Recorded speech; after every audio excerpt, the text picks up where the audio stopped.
Bienvenidos a todas y a todos.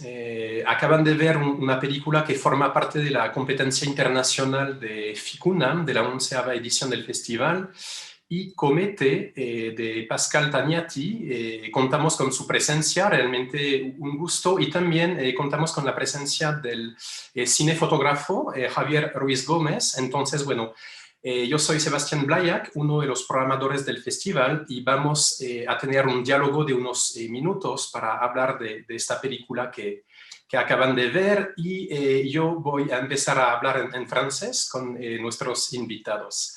Alors, tout d'abord, bienvenue à Pascal et à Javier. On est vraiment ravis de vous avoir ici. On sait que c'est des conditions un peu particulières.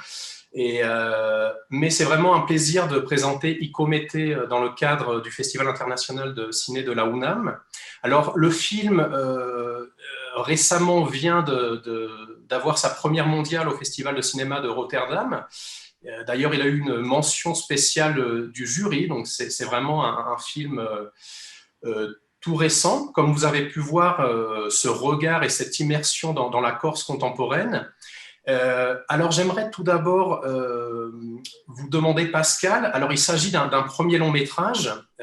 Vous êtes acteur, mais aussi réalisateur. Vous avez déjà réalisé quelques courts-métrages. Alors, est-ce que vous pouvez nous parler de l'origine de ce projet en tant qu'un premier long métrage? Alors, bonjour à toutes et à tous. Et déjà, pour nous aussi, c'est un réel bonheur de savoir notre film chez vous. J'espère qu'en tout cas que Icomet donnera, transmettra des sentiments agréables, voilà, tout simplement à votre audience et aussi à toute votre équipe. Icomet part d'un désir très simple celui et déjà dans un premier temps de retranscrire, mais aussi de m'amuser de ce que je suis fait fondamentalement, c'est-à-dire la Corse contemporaine où je suis né, où j'ai grandi, où je vis, où j'y travaille en partie, où toute ma famille vit et beaucoup de mes amis vivent. Voilà, c'était déjà cette nécessité de raconter un petit peu ce qui m'entoure, mais aussi de m'en amuser et d'en faire œuvre. Si je puis dire. Donc, ça passait par des personnages qui m'habitaient, des voix qui m'habitaient, des phrases qui m'habitaient, des caractères, des comportements et des couleurs, tout simplement. Merci Pascal. Alors tout d'abord, j'aimerais vous demander au niveau une question à propos des acteurs, du casting, de la direction d'acteurs aussi. Alors est-ce que ce sont des acteurs professionnels ou des acteurs naturels? Comment ça s'est passé? J'aime beaucoup la façon d'avoir présenté les choses, les acteurs naturels. J'aime bien ça. Parce qu'au final, ce sont tous des acteurs naturels. Alors, bien sûr, il y en a des professionnels et aussi des non-professionnels. Écoutez, moi, j'ai seulement fait en sorte de trouver le bon acteur pour le bon personnage, tout simplement. Je n'ai pas cherché à créer quelque chose de frais parce que les acteurs ne seraient pas professionnels ou quelque chose d'affirmé parce qu'ils seraient professionnels. Alors, bien sûr, ce mélange crée quelque chose d'intéressant, mais au final, voilà, j'ai travaillé de la même manière avec les professionnels et les non-professionnels. J'attendais exactement le même engagement de chacun. J'avais la même exigence envers chacun et chacun s'est engagé totalement au même degré d'intensité, de jeu et de passion. Et pour vous, alors donc vous jouez, je pense que les gens vont vous reconnaître, vous jouez un des personnages du film, et je crois que c'est votre formation initiale avant tout. Comment ça se passe de jouer et de diriger en même temps, de mettre en scène?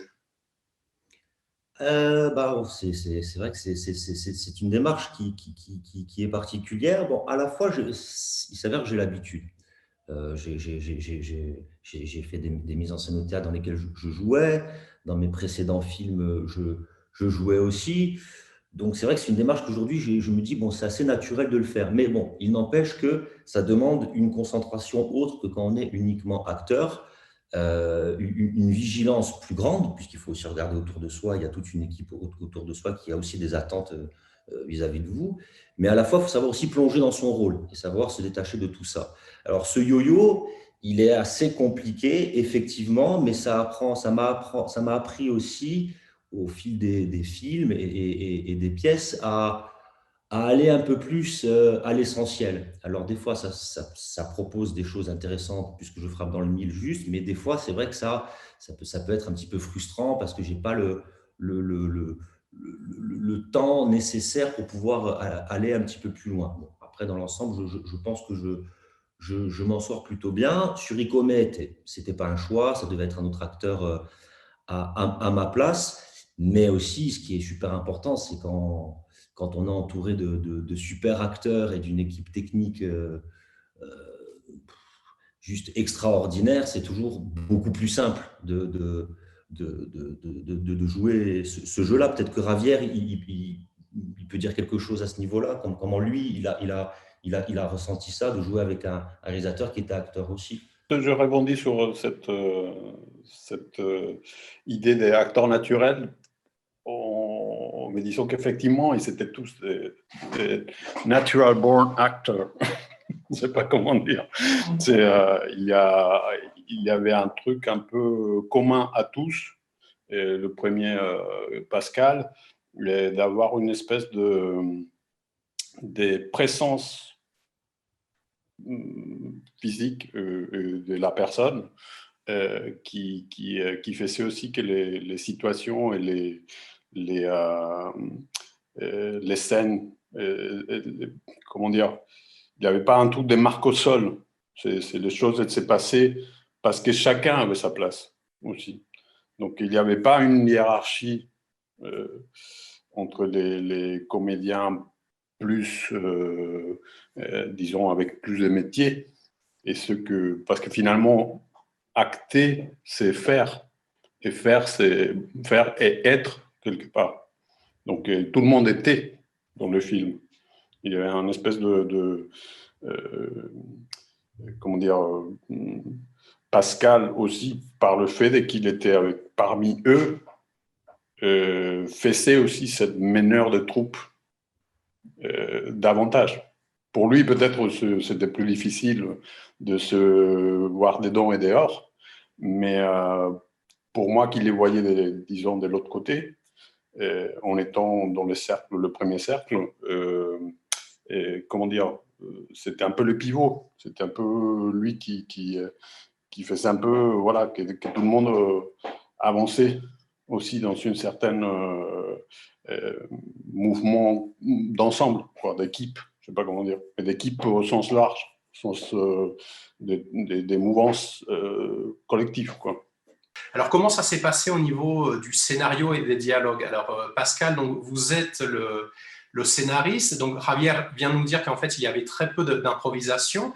Donc, la majorité des dialogues ont été écrits.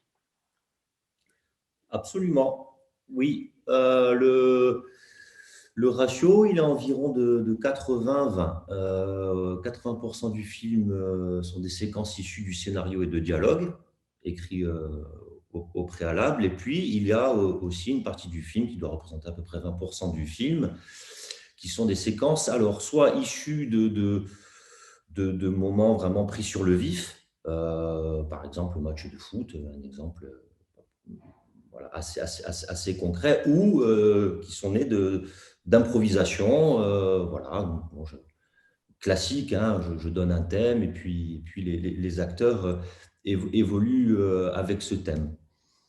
Donc oui, le film, c'est une fiction, c'est clairement une fiction écrite avant même de rencontrer les acteurs.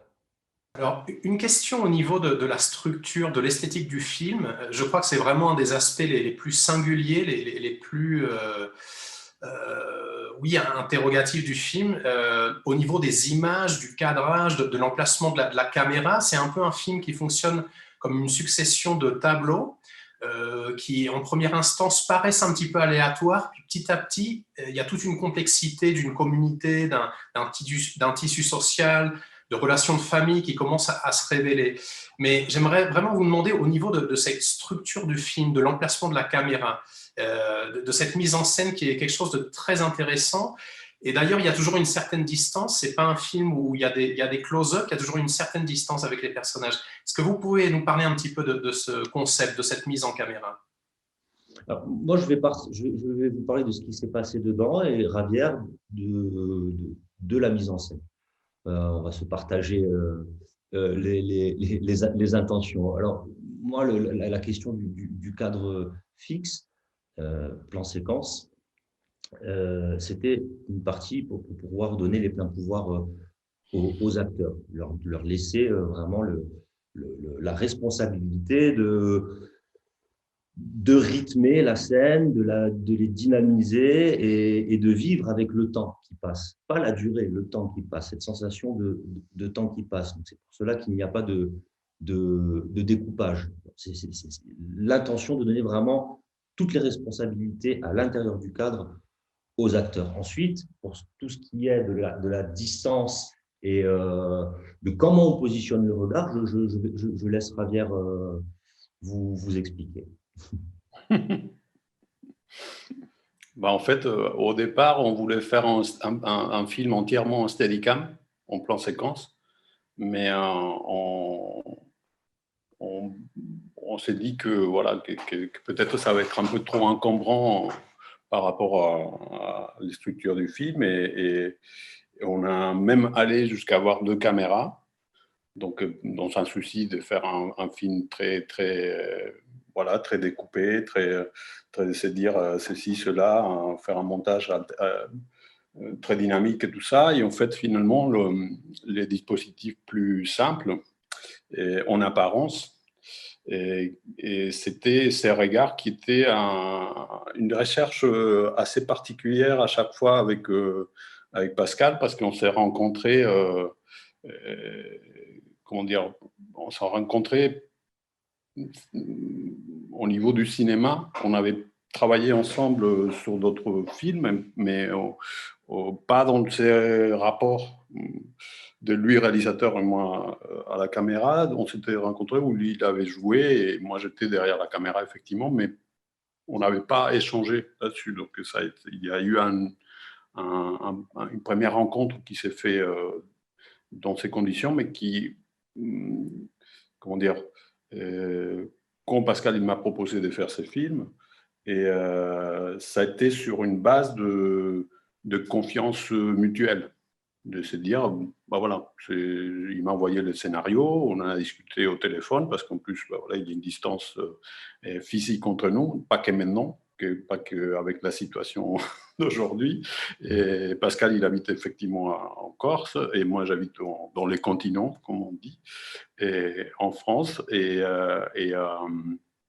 du coup, on n'était pas à côté, on n'a pas pu se voir à l'avance et beaucoup. Donc, j'ai un peu atterri dans l'île, et j'ai atterri aussi un peu dans l'univers de Pascal. Et l'univers de Pascal, ça a été un peu aussi ce truc de nous chercher mutuellement, et par rapport au film, de pointer cette caméra. Et tout à l'heure, je disais, bon, d'une manière un peu boutade, de dire, bah voilà, on aurait pu imaginer un film en steadicam, en découpage très rythmé et tout ça. Et en fait, la proposition de Pascal, elle était beaucoup plus osée, peut-être, de cadrer un peu moins avec les yeux et cadrer plutôt avec les oreilles et le corps. Et c'est pour ça que la caméra se met à cette position. On est dans un endroit où on est un peu invité, c'est-à-dire dans ces villages et dans ces gens. Si on se met au milieu d'eux, on ne les laisse pas être eux, vivre eux, comme on veut montrer. Donc du coup, cette position, elle est venue assez, non seulement comme un choix de la part de Pascal, mais comme un truc évident aussi de dire, si on veut qu'effectivement ce film a lieu, et par rapport à la proposition des jeux qui est celle qu'il y avait Pascal, et effectivement, il faut que la caméra laisse le match se passer. Je ne sais pas comment dire. Qu'on puisse voir la balle qui tourne. Mhm. Si on est sur les gens, on ne voit pas la balle. Mhm. Et du coup, c'était ça l'enjeu de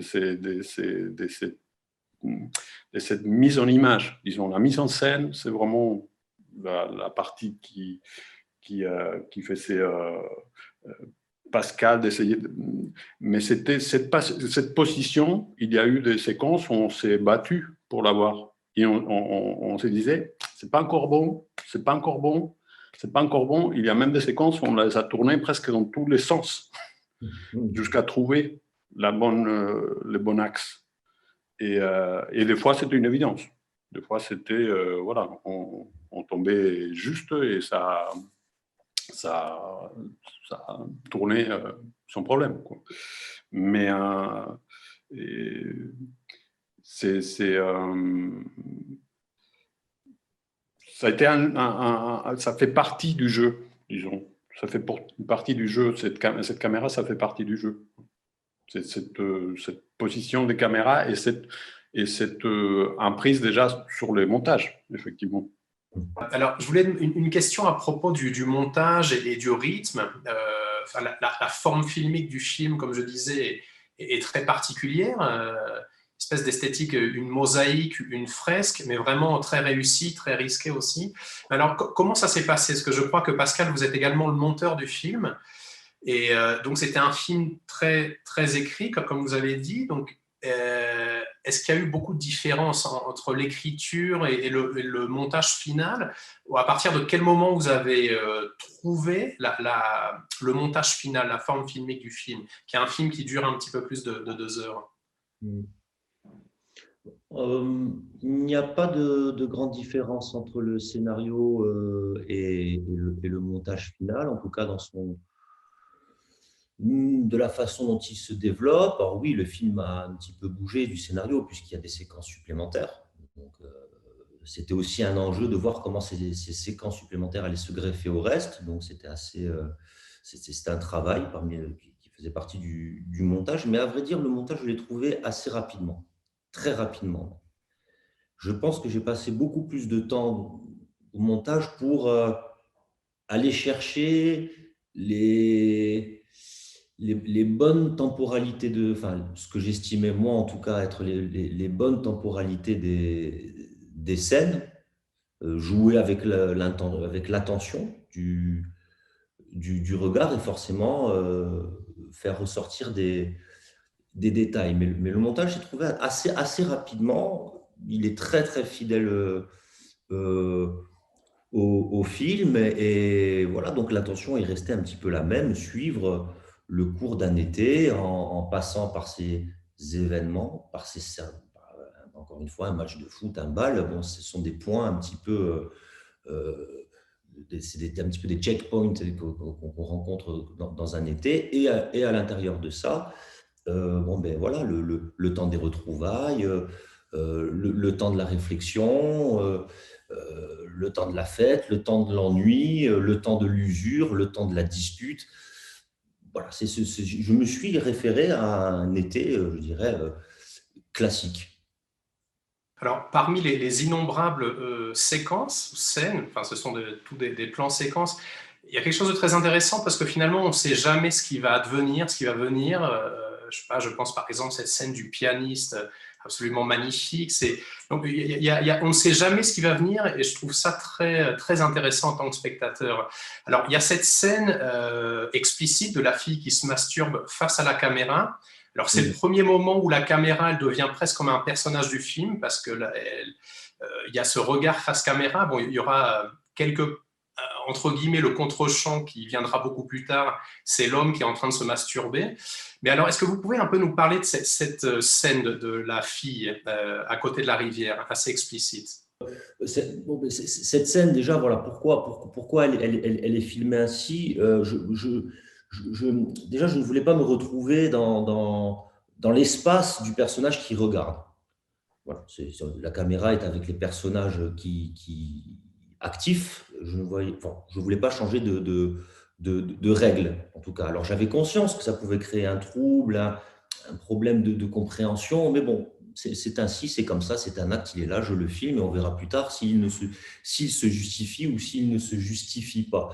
En tout cas, une chose est sûre, c'est que ça communique, là aussi. Même via Internet, ça communique. Entre le village et cet ailleurs où se retrouve le personnage de Cindy, joué par Maryse Miège. Donc, ce personnage fait partie de l'été aussi. Il fait partie plus de l'été de celui qui est en interaction avec elle, mais il fait partie de ce moment-là. Et ce que je trouvais aussi intéressant, c'est aussi de pouvoir avoir le doute de se dire, mais est-ce qu'on est en Corse là aussi? Est-ce que c'est la Corse aussi? Est-ce que c'est un personnage qui est à côté du village?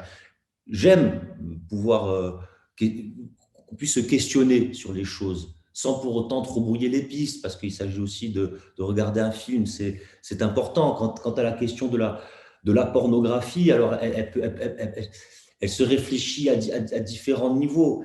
Moi, mon rôle à cet endroit-là, c'est pas d'expliquer qu'il y a une misère sexuelle en Corse, ou pas spécialement. La misère sexuelle, elle est partout dans le monde. Hein. C'est pas propre à la Corse. Il y a des gens qui vivent très bien leur sexualité en Corse, d'autres moins bien, d'autres pas du tout. Bon, c'est pas propre à la Corse. Voilà, c'est assez maintenant, c'est assez démocratisé. Hein, les camgirls, les sexcams. Bon, moi, j'invente rien du tout. Et puis c'est aussi le jeu de l'interaction. Comment de chez soi on va créer une sensation. Comment de chez lui le personnage va créer une sensation à un personnage avec un sextoy. Je voulais vous demander une question. Il y a ce regard à travers les générations. Dans les personnages, il y a des enfants, des adolescents, des adultes, les anciens. J'ai l'impression qu'il y a un petit peu cette idée de revisiter le passé quelque part, ou plutôt comment présent et passé dialogue. Et je pense particulièrement à cette scène, à cette très belle scène entre François Régis et sa grand-mère, qui peut-être est la scène la plus longue du film. Je ne sais pas, vous me direz. Et il y a tout ce dialogue, ou plutôt presque un monologue de la grand-mère, mais qui parle de la souveraineté, qui parle de beaucoup d'aspects de l'histoire. Est-ce que vous pouvez nous parler un petit peu plus de cette scène? Je trouve que c'est vraiment une scène assez poignante. Le personnage de Lucienne, effectivement, a techniquement, parce que chaque personnage a aussi un rôle technique, techniquement, à ce rôle de recontextualiser le village, aussi le personnage de François Régis, pardon.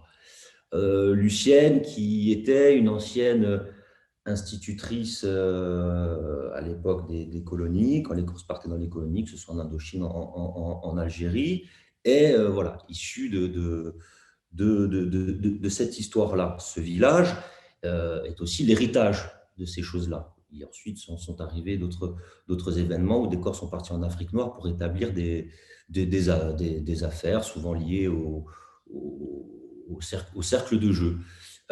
Lucienne est là pour nous ramener un petit peu tout ce contexte. Voilà, contexte dans lequel elle ne se retrouvait pas.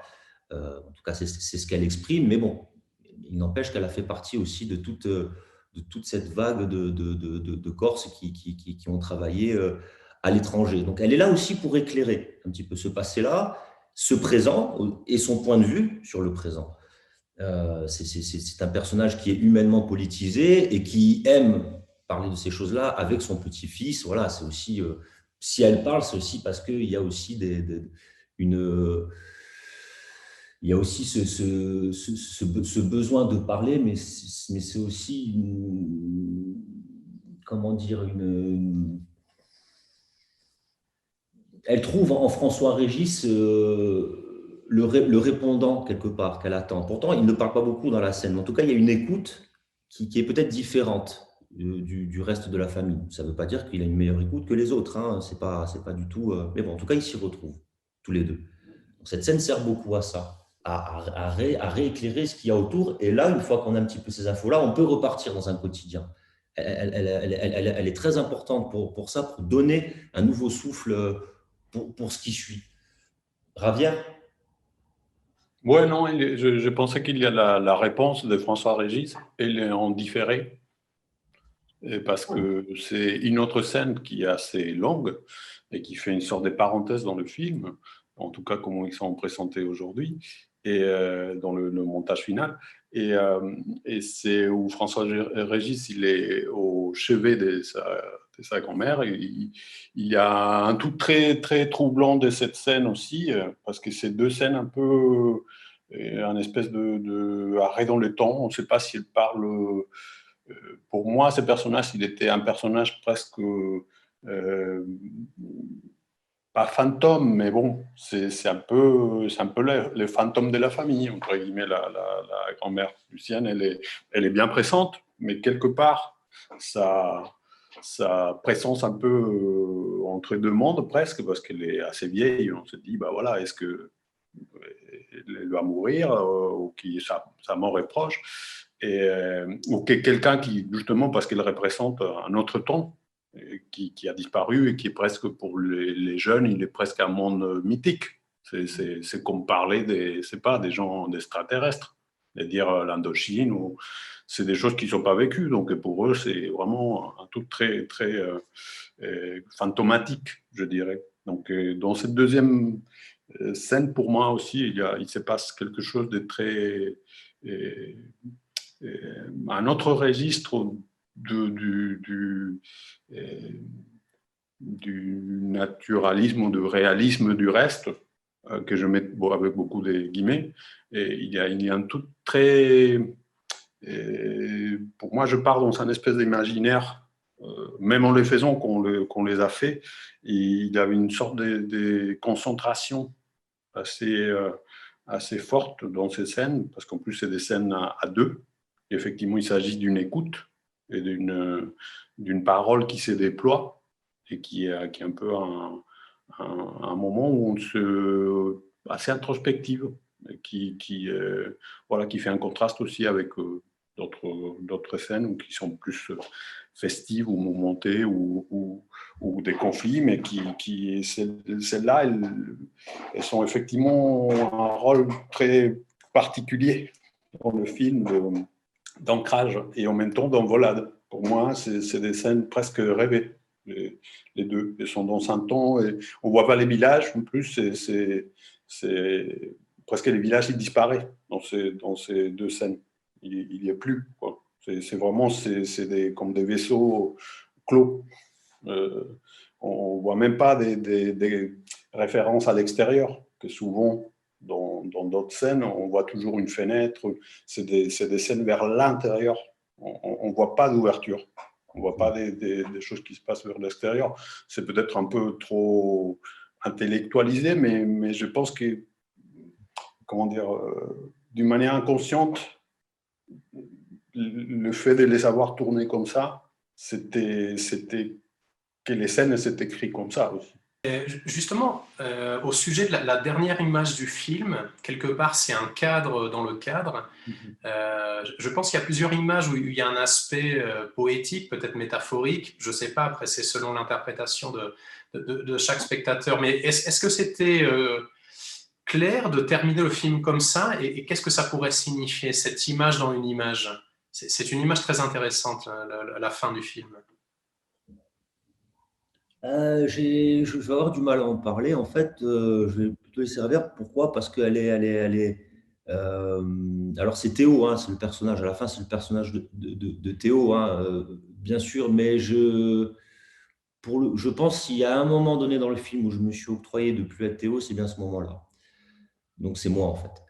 Et j'ai vraiment beaucoup de mal à pouvoir en parler de cette scène. Donc je vais laisser Rafier amener les choses sur le terrain. Non, je me rappelle